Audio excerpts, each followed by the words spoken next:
بسم اللہ الرحمن الرحیم۔ حضرات میں جلد سے جلد آپ کو حوالہ دوں گا، آپ پلٹ کے اس کو دیکھتے رہیں۔ دیکھو، حضور اقدس صلی اللہ علیہ وسلم کو خداوند عرب کہہ کر ندا کر سکتے ہیں، ارشاد کر سکتے ہیں۔ لکھا خداوند عرب کے معنی مالک عرب، صفحہ 103۔ یہ دیکھو، کرشن کنہیا کافر تھا، ایک وقت میں کئی سو جگہ موجود ہو گیا۔ فتح محمد اگر چند جگہ چلا جائے تو کیا جب ہے۔ اب کرشن کنہیا کو کن مسلمانوں نے دیکھا ہے کئی سو جگہ حاضر ہوتے ہوئے؟ تو کیا وہ بھی حاضر ناظر تھا کرشن کنہیا بھی؟ کیا کرشن کنہیا کو بھی حاضر ناظر مانا جائے؟ لکھا ہے نا، کرشن کنہیا کافر تھا اور ایک وقت میں کئی سو جگہ موجود ہو گیا، تو کیا کرشن کنہیا کو بھی حاضر ناظر مانے؟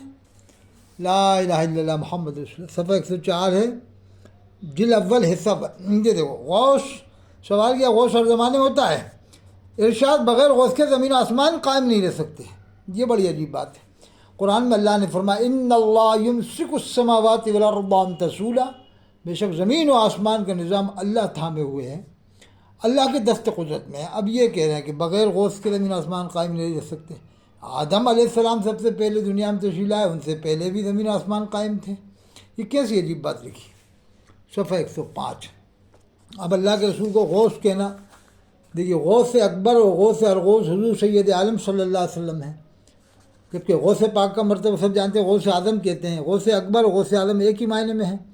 غوث اکبر و غوث ارغوث حضور سید عالم صلی اللہ علیہ وسلم ہیں۔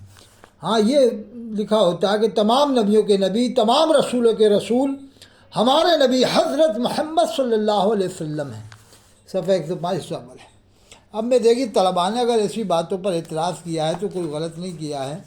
اب بیچاروں کو بھگانا اور ان کی جو ہے کہ بے حرمتی کرنا اور نعرے لگانا اس طرح سے کہ جیسے موب لیچنگ ہو رہی ہے، وہ تو طلباء پکے دل کے تھے۔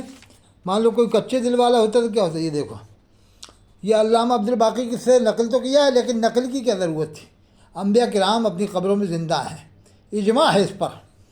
انبیاء علیہ السلام کی قبور مطہرہ میں ازواج مطہرات پیش کی جاتی ہیں۔ لکھا ہے قبور مطہرہ میں ازواج مطہرات پیش کی جاتی ہیں، وہ ان کے ساتھ شباشی فرماتے ہیں۔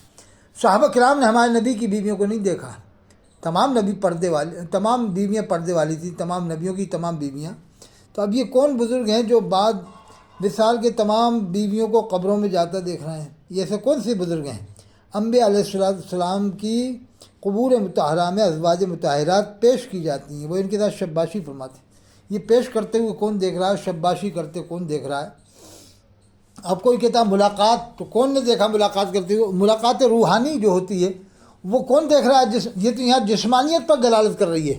یہ بات جو لکھی جا رہی ہے جسمانیت پر دلالت کر رہی ہے۔ جسم کے ساتھ جاتے ہوئے کس نے دیکھا ہے جب تمام صحابہ نے نہیں دیکھا ہمارے نبی کی بیویوں کو؟ اگر اسی طرح کی بہت سی باتیں مان لو طالب علموں نے اعتراض کیا تھا تو کیا اعتراض؟ کوئی غلط تھوڑی تھا صاحب۔ ابھی دیکھیے آپ، 5 دھام حضرت علامہ نقی خان نے اپنی کتابیں، یہ امام احمد رضا اکیڈمی سے بھی جلد دوم ہے۔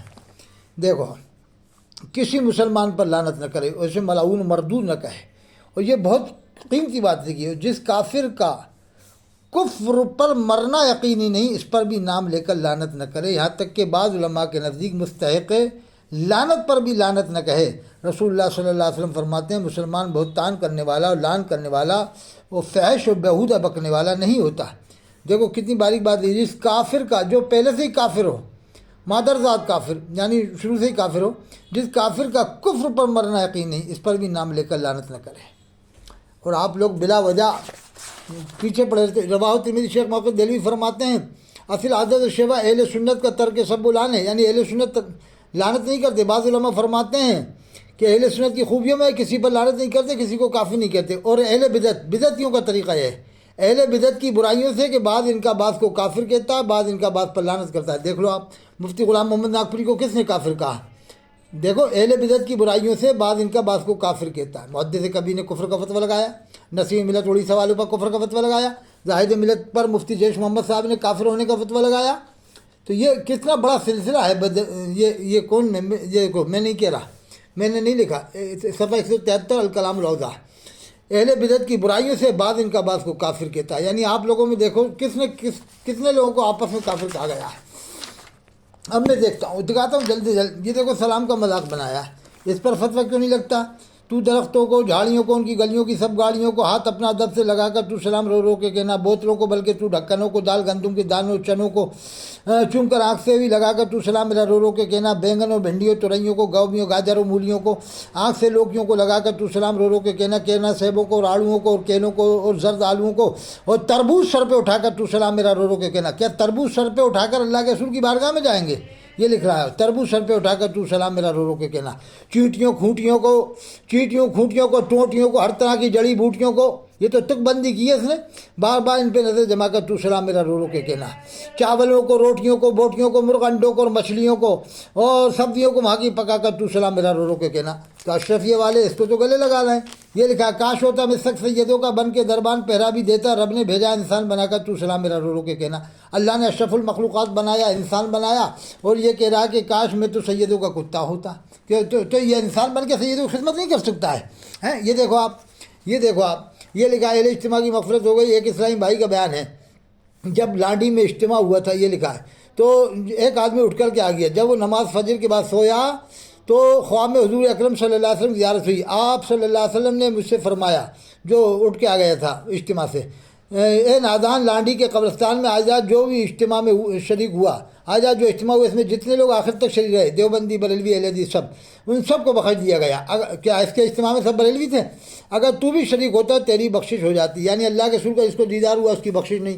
صفحہ 31 ہے، صفحہ 27 اور صفحہ 31 میں لکھ رہا ہے کہ اللہ کے رسول کھڑے ہیں اور یہ بیٹھا ہوا ہے۔ یہ دیکھو، یہ خواب میں لکھا ہے، یہ اللہ کے رسول کھڑے اور یہ بیٹھا ہوا ہے۔ ایسی گستاخیوں پر کب فتویٰ لگائیں گے اشرفیہ والے؟